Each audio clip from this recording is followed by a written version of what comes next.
Olá galera, boa tarde, tudo bem? Estamos aqui hoje para nossa primeira videoaula, tá?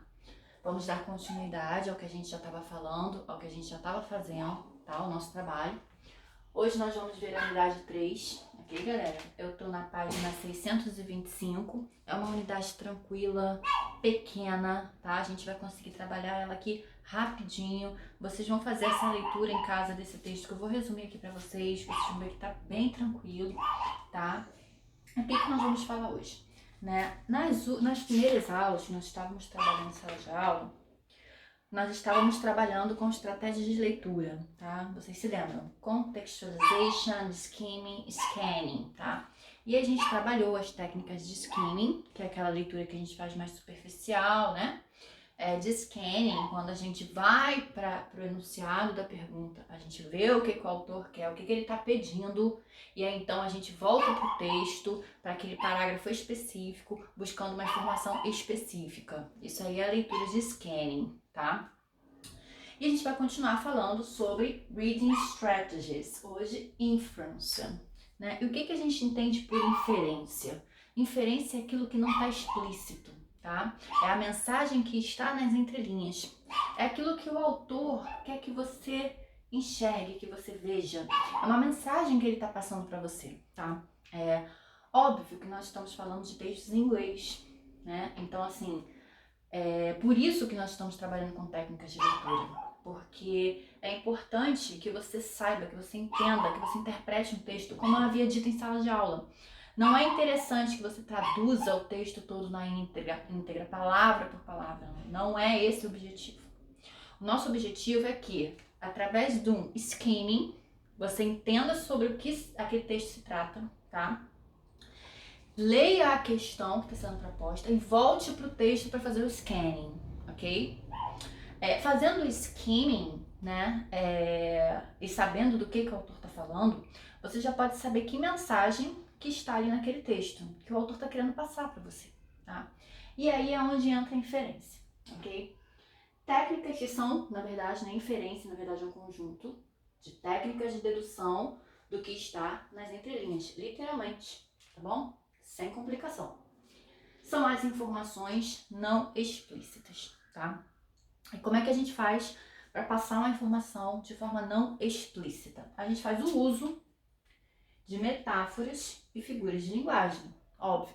E professora, mas em inglês eles usam metáforas e figuras de linguagem? É claro, meu amigo. Ele vai usar de recursos, né? Não tem uma forma mais bacana da gente passar uma mensagem não explícita do que fazendo uso de metáforas e figuras de linguagem?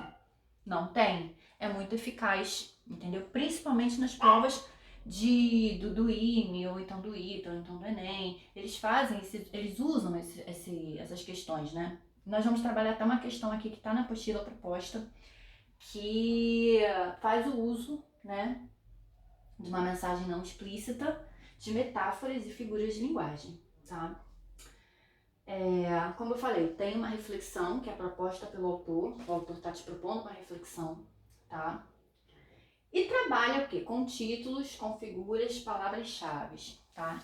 Em sala de aula, eu lembro que eu trabalhei com vocês algumas questões em que eu pedia para vocês analisarem. Gente, lê o título, sobre o que tá falando.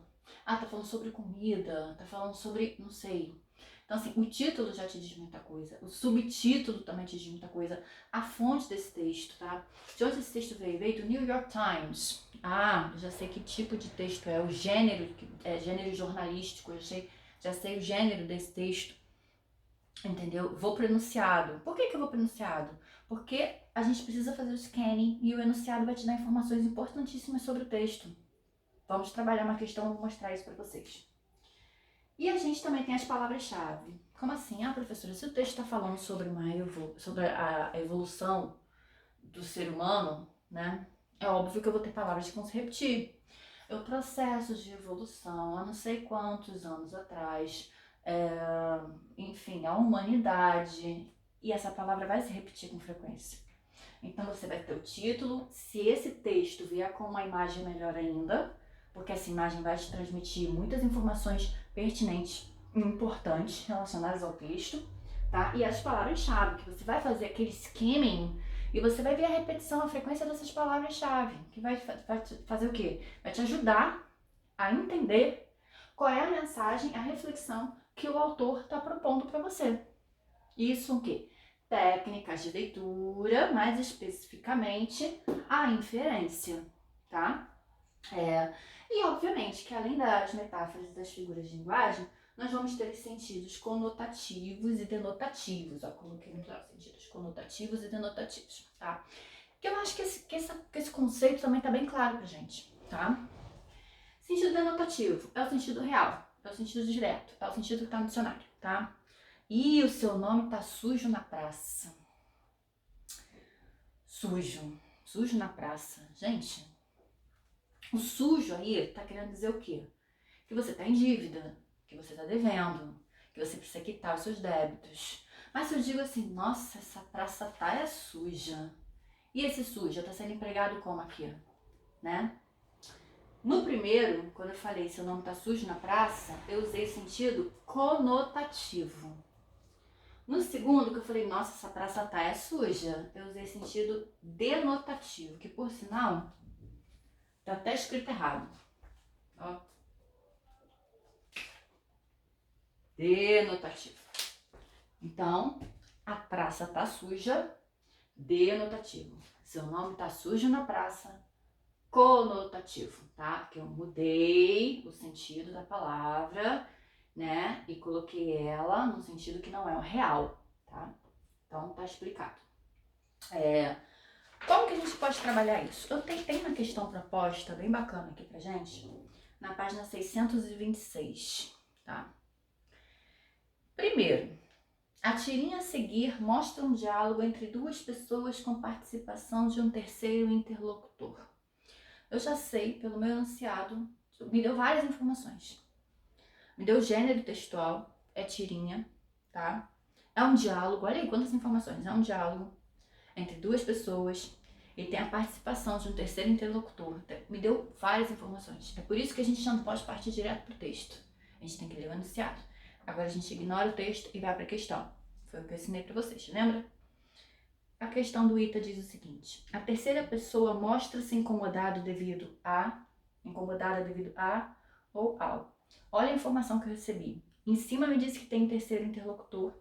E embaixo já está me dizendo que ele está incomodado. Ponto. Então já vou partir para o meu texto, eu vou partir para a minha tirinha, sabendo que eu tenho um diálogo entre duas pessoas, tem um terceiro interlocutor e que ele está incomodado.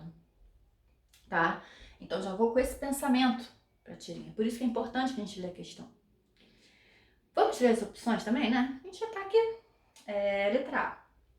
Incoerência. Não, a terceira pessoa mostra-se incomodada devido à incoerência das informações tratadas na conversa, excesso de informações e a falta de privacidade, impossibilidade de adquirir um smartphone, fato de ser ignorada pelas pessoas que estão conversando, resistência pessoal quanto ao uso de aplicativos para emagrecer.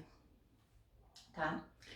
Lembrando que todas as vezes que a gente tem 5 opções, pelo menos uma é absurda.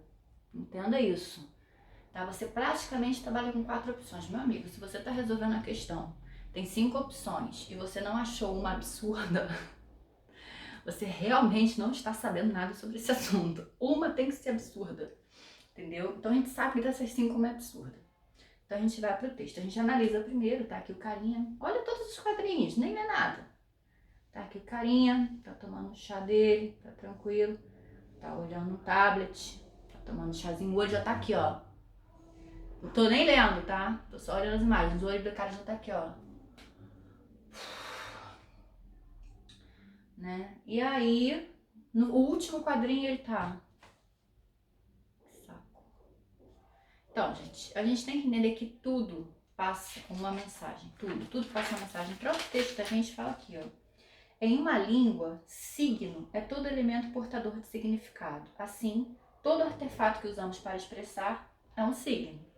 Sons, palavras, gestos, símbolos, figuras, cores, notas musicais, desenhos, tudo isso passa uma mensagem. E aí no último quadrinho ele tá com aquela cara, né, de saco.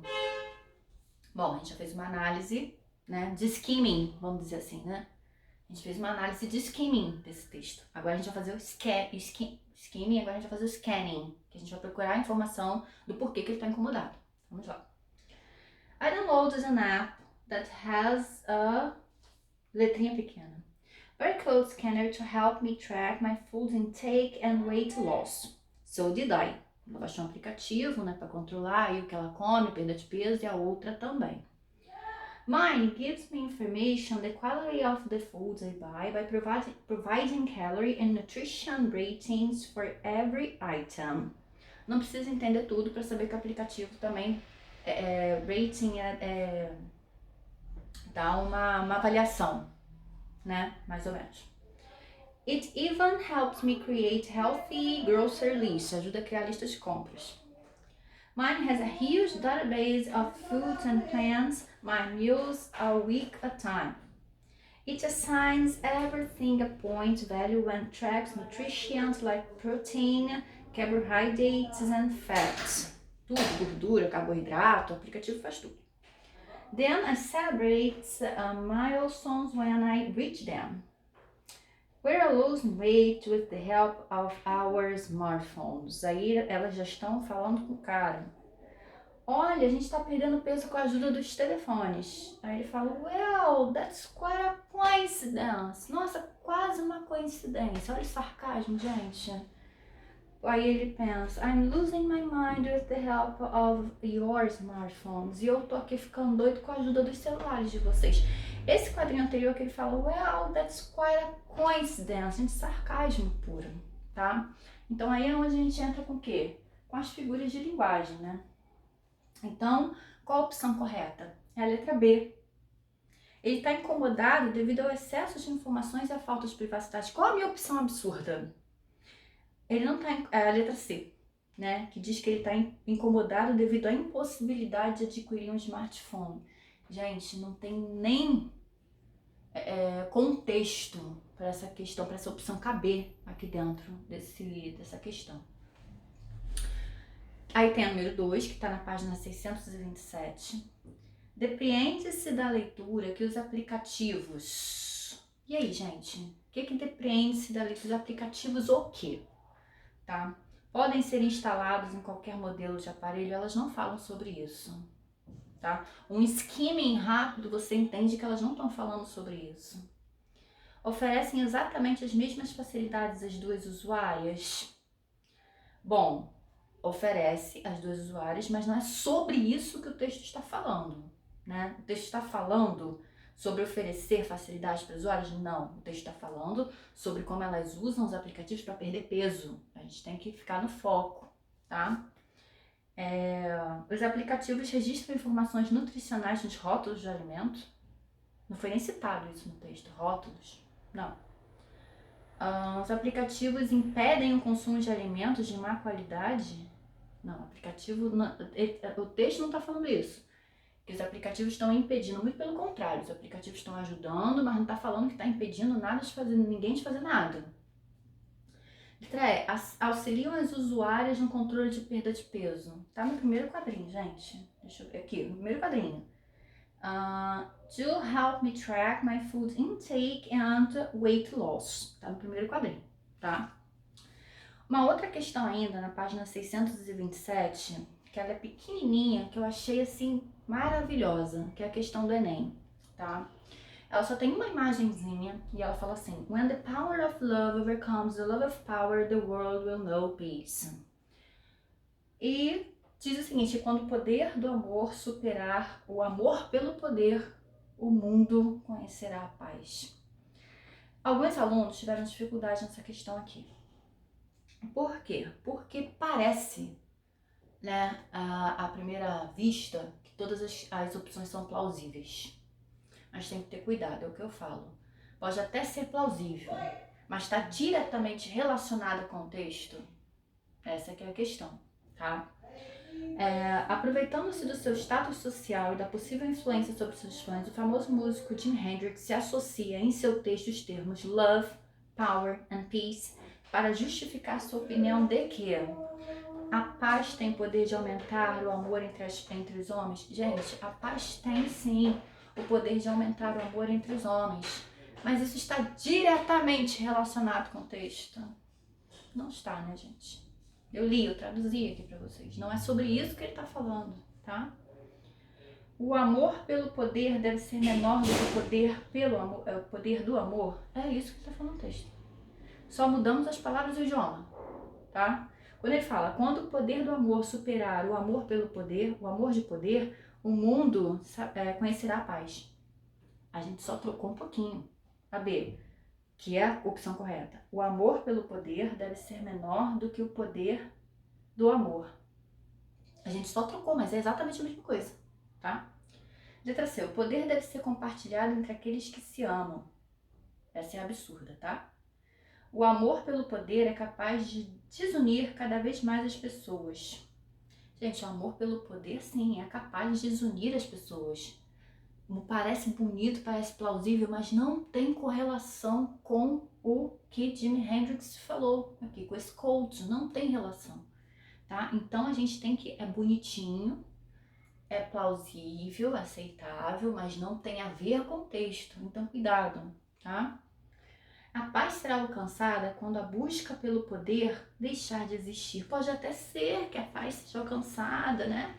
Quando a busca pelo poder deixar de existir, bonitinho, repito, tem relação direta com o quote de Jimi Hendrix? Não tem, tá? Então cuidado quando vocês forem, porque parece uma questão muito inocente. Ela é bem pequenininha, mas ela é perigosa. Se você não estiver ligado, se você não estiver focado, tá? Se você não tiver entendido que as opções podem até ser, pode até caber como resposta correta, mas ela tem que ter relação direta com o seu texto, tá bom? Bom, gente, ficamos por aqui com a aula de hoje, unidade 3, tá? E na próxima aula a gente já vai para a unidade 4, Nominal Groups. Ok, galera? Boa tarde a todos. Beijo.